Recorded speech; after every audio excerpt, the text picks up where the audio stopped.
ભગવાન તરફથી મળેલી મારી અમૂલ્ય ભેટ મારી માં, આ તમારા માટે તમારો સાગર. મેં કદી ભગવાન તો જોયા નથી, પણ મને વિશ્વાસ છે કે તે પણ મારી માં જેવો જ હશે.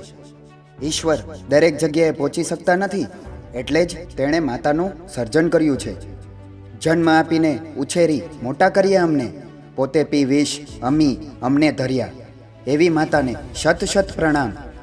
માં એ ભગવાન દ્વારા માનવજાતને આપેલ એક શ્રેષ્ઠ ઉપહાર છે. માસ્ક છે ને માં જેવું છે.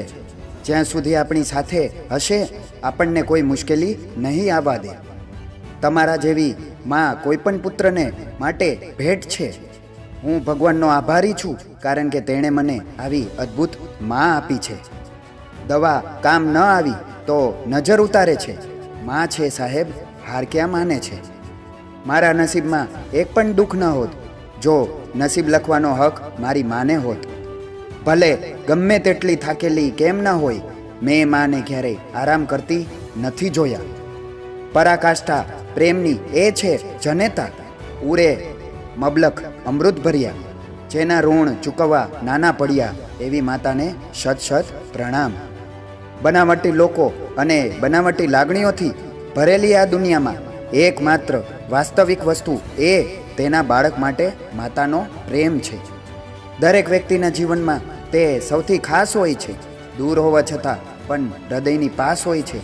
જેના સામે મોત પણ પોતાનું સર ઝુકાવી દે, તે બીજું કોઈ નહીં પણ માં હોય છે.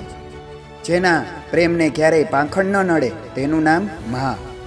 વહેલી સવારે ફક્ત 3 જ વ્યક્તિ ઉઠે છે: માં, મહેનત અને જવાબદારી. માં વિશ્વના બહાદુર લડવૈયાઓ છે, જેઓ જવાબદારી લેવામાં કદી ડરતા નથી. હાલચાલ તો બધા પૂછી જ લે છે, પણ ખ્યાલ તો ફક્ત માં જ રાખે છે. મંદિરમાં બેઠેલી માં તો આપોઆપ ખુશ થઈ જશે.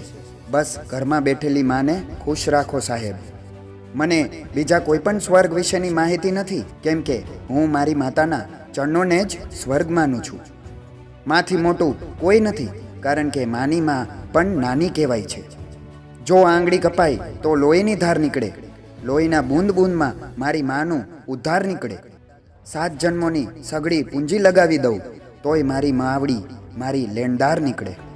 હાલતા ને ચાલતા મેં તેમની આંખોમાં દુઆઓ જ જોઈ છે. મેં સ્વર્ગ તો નથી જોયું, પણ મેં મારી માને જોઈ છે. આવી રીતે એ મારી ભૂલોને ધોઈ નાખે છે. માં બહુ ગુસ્સામાં હોય તોય રોઈ નાખે છે. આખી દુનિયા પણ ટૂંકી પડે હો સાહેબ, જ્યારે વાત મારી માની પ્રેમની આવે. જન્મદિવસના ખૂબ ખૂબ અભિનંદન માં.